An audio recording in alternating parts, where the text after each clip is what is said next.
오늘도 2020년 새로운 한 해가 믿음으로 이 땅을 살아가는 한 해가 되시기를 주님의 이름으로 축원드립니다. 우리 주변 분들하고 서로 한번 인사 나누겠습니다. 거룩한 믿음 위에 우리를 세워갑시다. 예. 주변 분들하고 서로 한번 인사 한번 나눠봤으면 합니다. 2020년도 거룩한 믿음 위에 오늘 우리 자신을 세워가는 그런 한 해가 되었으면 합니다. 성경에 자주 등장하는 인물 가운데 하나가 유다이죠. 뜻은 여호와를 찬양하라라는 뜻입니다. 성경을 보면 그 야곱으로부터 사랑받지 못했던 레아가 넷째 아들을 낳고 유다라는 이름을 붙입니다. 그리고 예수님께서는 바로 이 유다 지파의 사람으로 이 땅에 오시게 된 것입니다. 여러분, 그러할 때 이처럼 유다라는 이름은 이스라엘 백성 중에서 흔한 이름이었습니다. 또 더불어서 사랑받던 이름이었죠. 그래서 신약 성경을 보면 신약 성경에는 모두 6명의 유다가 나옵니다. 예수님의 동생 유다도 나오고요. 또 갈릴리에서 로마에 대해서 반란을 일으켰던 유다가 나옵니다. 또 다메섹에서 사울이 잠시 머물던 집의 주인이 바로 유다였고요. 또 바사바라 이름하였던 유다가 기록되어 있습니다. 더불어 예수님의 제자로서 다데오라고 불렸던 사람 역시도 유다였습니다. 여러분, 이렇듯 여러 명의 유다가 등장하죠. 더불어서 이 유대인이라는 말 역시도 유다라는 말에서 나왔습니다. 로마의 황제가 포로 이후 이스라엘 사람들을 향해서 유대인이라고 부른 이후로 이제 이 말이 공식 명칭이 되어 지금까지 사용되고 있는데, 어쨌든 이 유대인이란 말 역시도 유다에서 나온 그런 말입니다.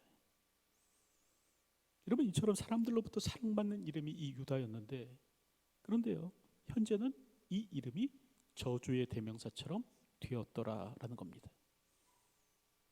현대인들은 이 이름을 좋아하지 않죠. 독일에서는 그 자녀들에게 이 이름을 붙여주지 못하도록 그렇게 한다고 합니다. 이제는 그만큼 수치스러운 이름이 되었다라는 거죠. 그 누구도 꺼리끼는 이름이 되었더라라는 겁니다. 여러분, 그렇다고 한다면 그 이유가 무엇일까? 왜 이 유다라는 이름이 이제는 그 저주받은 이름이 되었는가? 그건 오늘 본문에 기록된 바로 이 사람 때문에 그렇습니다. 오늘 우리가 읽은 본문 10절을 보면 열둘 중에 하나인 가룟 유다가 예수를 넘겨주려고 대제사장들에게 감해라고 그렇게 기록하고 있습니다. 여러분, 여기서 열둘은 예수님과 특별한 관계에 있던 사람을 의미합니다. 마가는 그의 복음서를 기록할 때 그 예수님과 긴밀한 관계에 있던 사람을 표현할 때 이 열둘이라는 단어를 사용한 겁니다. 특별히 이 열둘은요, 구약의 12지파를 대신해서 예수님께 선택된 사람들입니다. 항상 예수님과 함께 다녔고, 또 예수님께서 대중들에게 말씀하시지 않은 하나님 나라의 비밀에 대해서 들었습니다. 더불어 이들은 이제 귀신과 질병을 재현할 수 있는 그 능력도 권세도 부여받았고, 또 예수님께 의해서 예수님으로 말미암아 이제 사역의 현장으로도 이렇게 파송받기도 하였죠. 또 더불어서 마태복음 19장 28절의 말씀을 보면 세상 끝날 날에 예수님과 함께 12보좌에 앉아서 세상을 심판할 그런 약속도 부여받은 사람들이 이들입니다. 이렇듯 이 열둘은 아주 특별한 사람들인데 바로 이제 예수님의 핵심 제자 그룹이었다라는 거죠. 그랬을 때 그 가운데 한 사람이 누구인가? 바로 가룟 유다였다라는 겁니다. 여기서 가룟이라는 말이 나오는데 사실 이 말의 뜻은 명확하지 않습니다. 뭐 학자들에 따라서 무려 9가지나 그 뜻이 이제 달리 주장된다고 합니다. 그 가운데 이제 대표적인 2가지만 찾아보면, 첫째로 이 가롯은 그 유다의 출신 지역이다라고 그렇게 주장하는 사람들이 있습니다. 오늘 우리와 달리 유대인들은 그 박가, 김가, 이가와 같은 그 패밀리 네임, 성이 없죠. 그러다 보니까 이제 사람들을 구별하기 위해서 그 이름 앞에 출신 지역을 붙이더라라는 겁니다. 그래서 예수님도 나사렛 예수라고 그렇게 불리지 않았습니까? 근데 이는 이제 가룟 유다 역시도 마찬가지라는 거예요. 여기서 가롯은 그 유다의 출신 지역일 것이다라는 겁니다. 특별히 여호수아 15장 25절의 말씀을 보면 이 그리옷이라는 지명이 나오는데요. 이 그리옷이 갸롯일 것이다, 그렇게 주장하는 겁니다. 이와 더불어서 또 다른 사람들은 이 가롯은 사실 그 로마 정부에 대해서 그 저항했던 그 유대인의 비밀 결사 단체의 이름일 것이다, 뭐 그렇게 주장하는 사람들도 있습니다. 당시 유대 사회는 그 로마의 지배를 받고 있었죠. 여러분, 그럴 때 가슴에 칼을 품고 다니면서 그 로마의 요인이나 그 민족의 반역자들, 이런 사람들을 암살하는 이 폭력 저항 세력이 있었습니다. 바로 열심당이라고도 불렀는데요.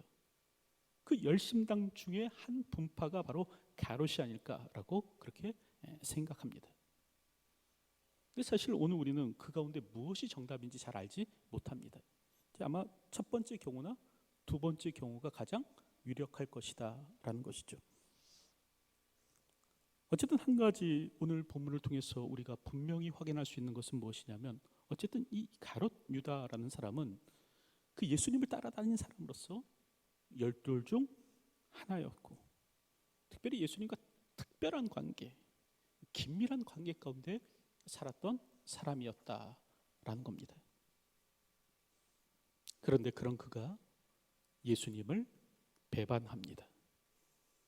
예수님을 살해하도록 제사장들에게 넘겼던 겁니다. 여러분, 여기서 넘기다라는 말은 예수님을 은밀하게 체포할 기회를 주다라는 말입니다. 그래서 유다는요, 예수님께서 기도하시는 겟세마네 동산으로 사람들을 데리고 간 겁니다. 더불어서 여기서 넘기다라는 말은 유다의 당국자들에게 정보를 제공했다라는 그런 뜻입니다. 사실 성전의 멸망과 예루살렘 성전의 멸망과 예수님의 자기이해, 곧 예수님께서 하나님의 아들 되심은 이거는 제자들에게만 특별히 하신 말씀이었습니다. 그런데 성경을 보면 이미 예수님을 신문하는 이 유다의 당국자들이 이 같은 사실을 다 알고 있는 것이었어요. 까다가 무엇인가? 바로 유다가 그 소스를 제공한 것이죠. 예수님께 죄를 덮어씌울 수 있는 정보를 넘긴 겁니다. 여러분, 이렇듯 가룟 유다는 어떤 사람인가? 자신의 스승을 그 적대자들에게 팔아버린 사람이 가룟 유다였습니다. 유다의 당국자들에게 예수님을 십자가에 못 박도록 넘겨준 사람이었죠. 그를 12로 불러주신 예수님에 대해서 배반한 사람이었습니다. 여러분, 그랬을 때 그의 이름은 저주의 대명사가 되었더라는 겁니다. 사람들의 손가락질의 대상이 되었다라는 거죠. 여러분, 그렇다고 한다면 오늘 우리는 어떻습니까? 오늘 나의 이름은 사람들에 의해서 어떻게 취급받고 있습니까? 오늘 나의 이름은 다른 사람에게 선망과 동경의 대상이 되고 있습니까? 아니면 조롱과 비웃음의 대상이 되고 있습니까?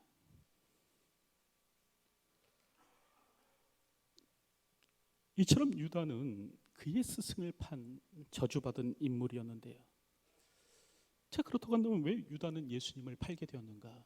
그 이유를 살펴보면 첫째는요, 돈 때문이었습니다. 많은 사람들이 겨우 돈 때문에 라고 생각하실지 모르겠지만 여러분, 네, 맞습니다. 유다는요, 겨우 돈 때문에 예수님을 팔았습니다. 지난주에 우리가 살펴본 대로 예수님께 그 순전한 나드 향유를 부었던 한 여인이 있었죠. 그랬을 때 이 여인을 사람들이 비난했다고 하지 않았습니까? 마가복음 14장 4절의 말씀을 보면 어떤 사람들이 화를 내어 서로 말하되 어찌하여 이 향유를 허비하는가 라고 했다라는 겁니다. 여러분, 그랬을 때 마가는 이렇게 그 비난한 사람이 누구인지에 대해서 그 이름을 기록해 놓고 있지 않습니다. 하지만 요한은 달랐습니다. 오늘 우리가 요한복음을 보면 이때 이 여인을 비난한 사람이 누구인지를 오늘 우리들에게 말해주고 있는데, 여러분, 요한복음 12장 4절의 말씀을 보면 바로 이때 그 여인, 예수님께 향유를 부었던 이 여인을 비난한 사람은 가룟 유다였다라고 그렇게 말씀합니다. 제자 중 하나로서 예수를 잡아줄 가룟 유다가 말하되 이 향유를 어찌하여 300데나리온에 팔아 가난한 자에게 주지 아니하였는가 하니라고 기록한 겁니다. 그러니까 이처럼 이 향유를 부은 여인에 대해서 화를 냈던 사람은 바로 가룟 유다였죠. 그리고 그가 왜 이렇게 화를 냈을까? 그 까닭에 대해 요한은 다음과 같이 기록합니다.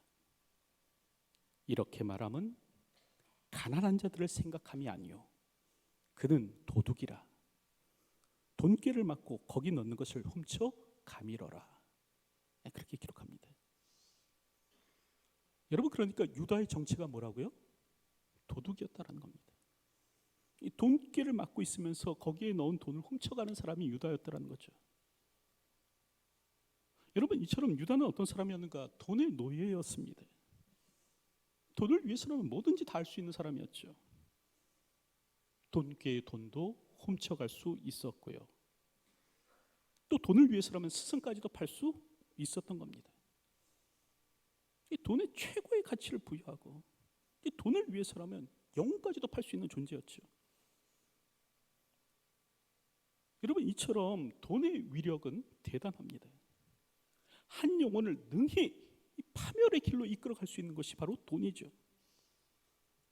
그래서 성경은 돈을 단순히 물질이 아니라 하나님과 같은 위치를 차지하고 있는 마성적 존재로 그리고 있습니다. 우리가 잘 알듯이 마태복음 6장 24절의 말씀을 보면 너희가 하나님과 재물을 겸하여 섬기지 못하니라고 예수님께서 말씀하지 않으십니까? 여러분, 여기서 이 재물이라는 단어가요, 성경에는요 마치 살아있는 신을 묘사하는 것 같은 방식으로 기록되어 있습니다. 여러분, 재물은 아람어로 만몬이죠. 근데 이 만몬이 구약 성경에서는 신의 이름으로 기록되어 있더라는 겁니다. 여러분, 돈은 사람들에게 신과 같이 될 수 있는 존재입니다. 그러다 보니까 이제 돈꾀에도 오늘 우리가 막 손을 대고 스승도 팔고 그렇게 살아가는 것이죠. 특별히 성경을 보면 유다는 예수님을 가지고 흥정하는 모습이 기록되어 있습니다.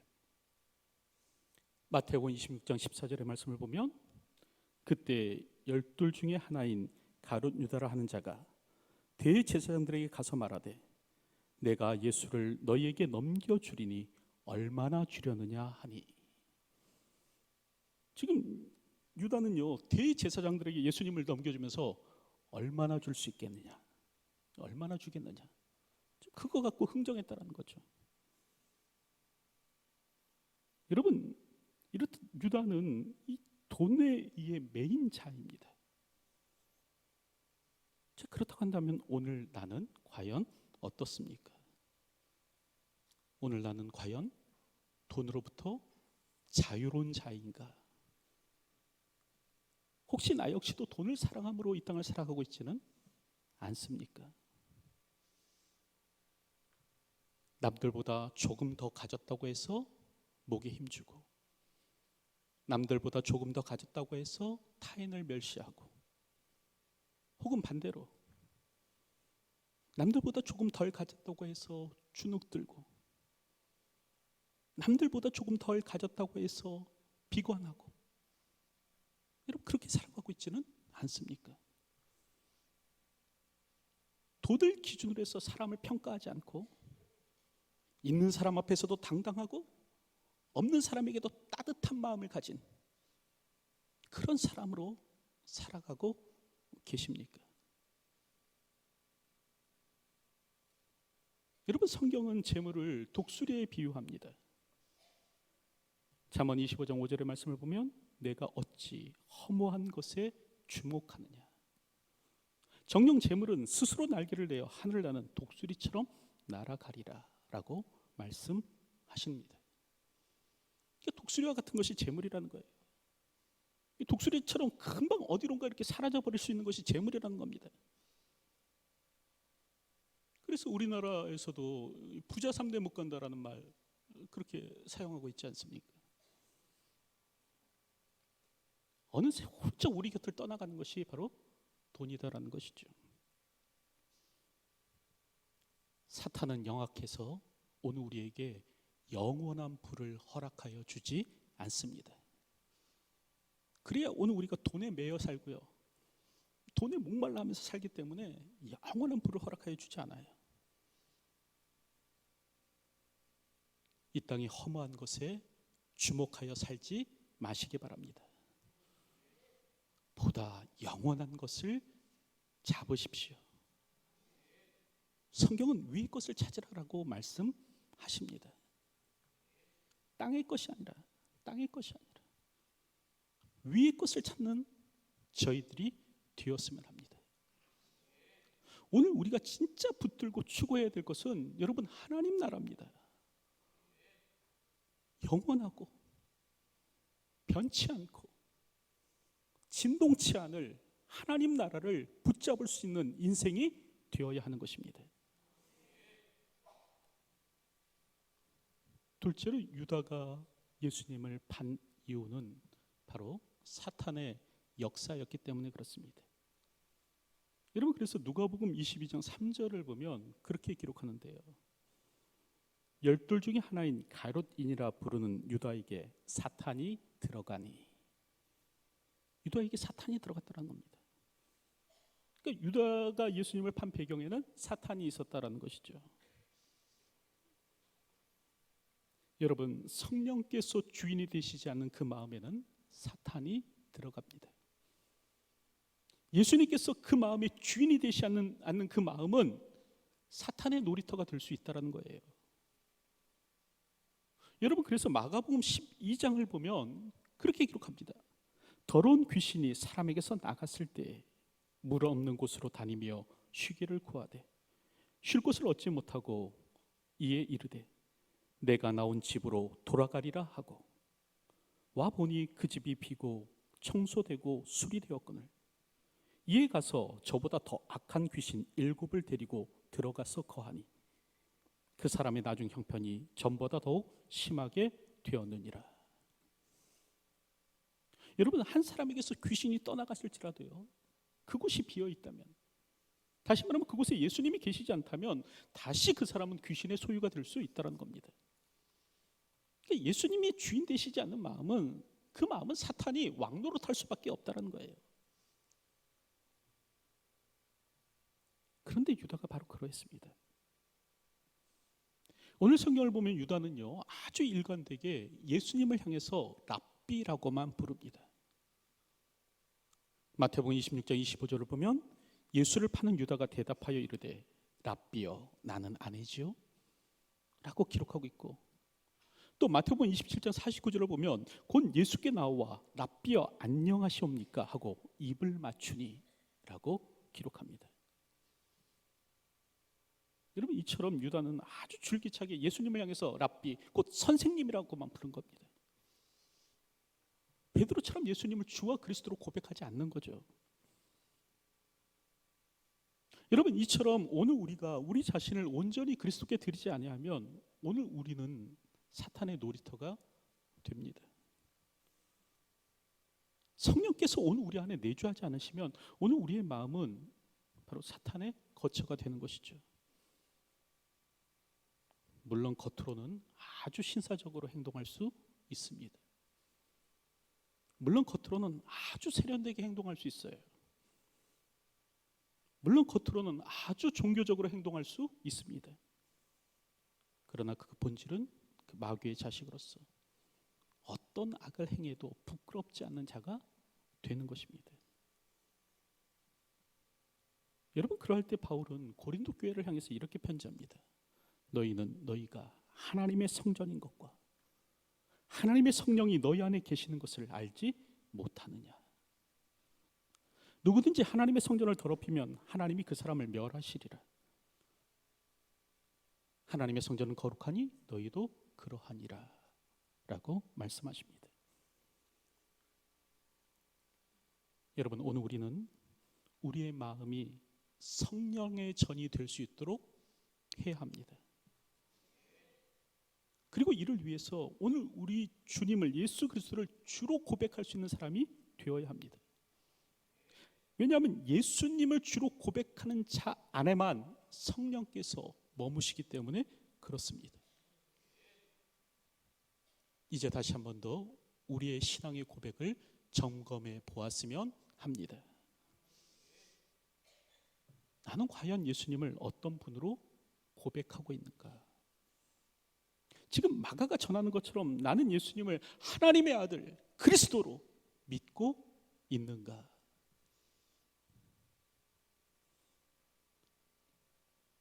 마지막으로 이 유다가 예수님을 팔게 된 이유 가운데 하나는 바로 그의 자발적 의지 때문에 그랬습니다.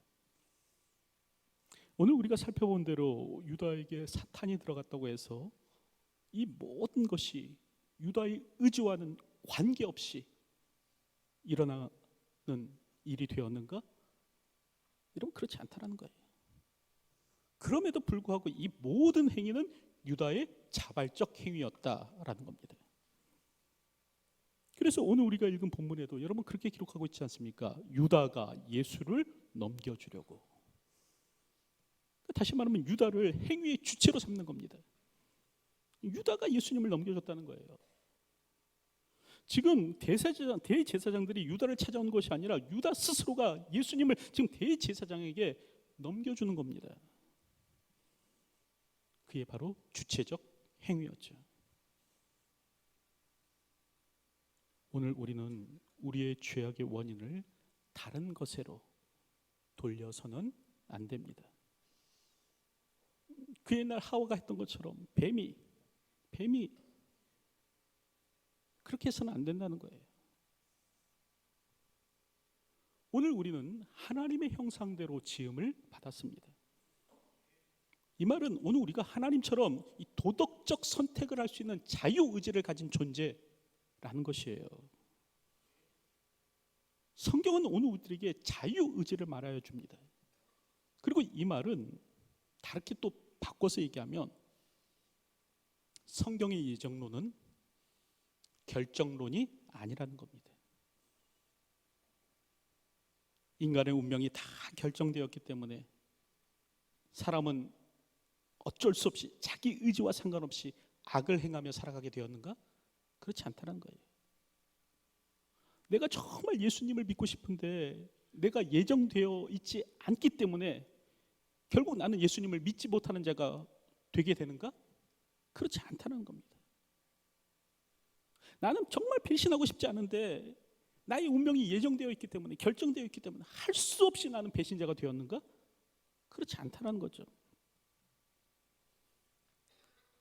여러분, 유다의 배신은 결코 강요된 것이 아니었습니다.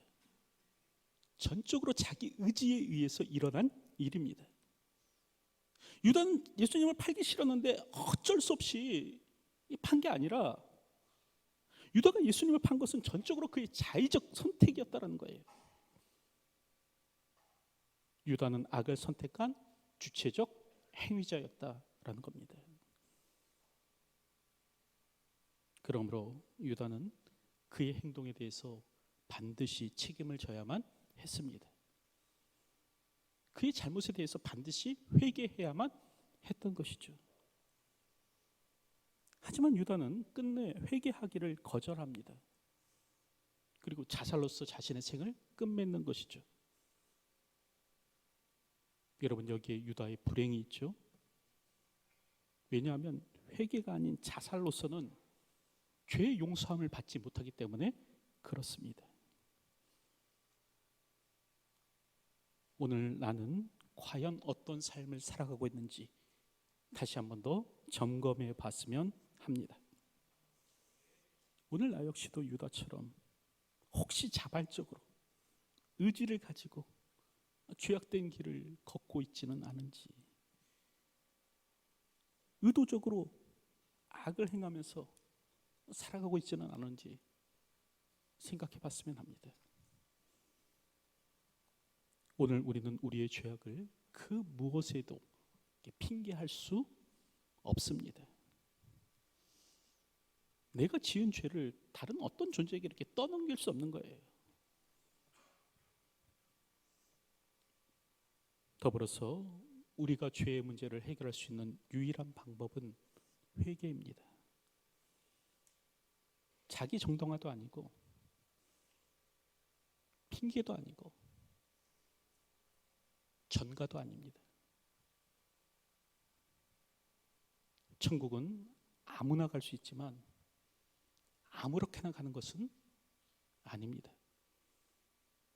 구원은 아무나 받지만 누구나 다 받을 수 있는 건 아니라는 거죠. 천국은 회개한 자만이 갈 수 있습니다. 그리고 구원은 회개한 자에게 주시는 하나님의 선물이다라는 거죠.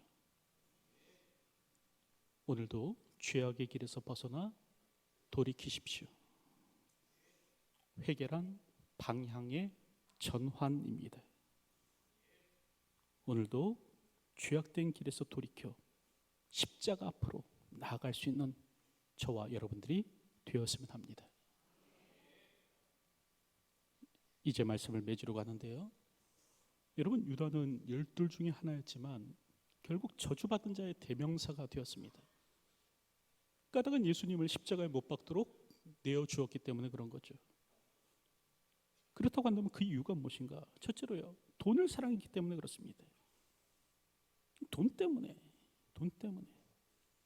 스승마저도 팔아버리는 거죠. 둘째는 그 마음을 사탄에게 내어줬기 때문에 그렇습니다. 그러니까 유다의 마음의 주인은 예수님이 아니었어요. 실제로 그가 그렇게 한 것은 그가 그것을 원했기 때문에 그렇습니다. 자발적으로 악을 행했고 멸망의 길로 걸어갔다라는 것이죠. 오늘 우리는 이런 유다의 모습을 보면서 우리의 반면 교사로 삼아야 합니다. 유다의 실패한 삶을 따라 살아서는 안 된다는 거죠. 우리의 모범은 예수 그리스도이십니다. 오늘도 이 땅을 살아갈 때 그리스도를 쫓아 그리스도를 닮아 이 땅을 살아가시는 저와 여러분의 삶이 되시기를 주님의 이름으로 축원드립니다. 기도하겠습니다.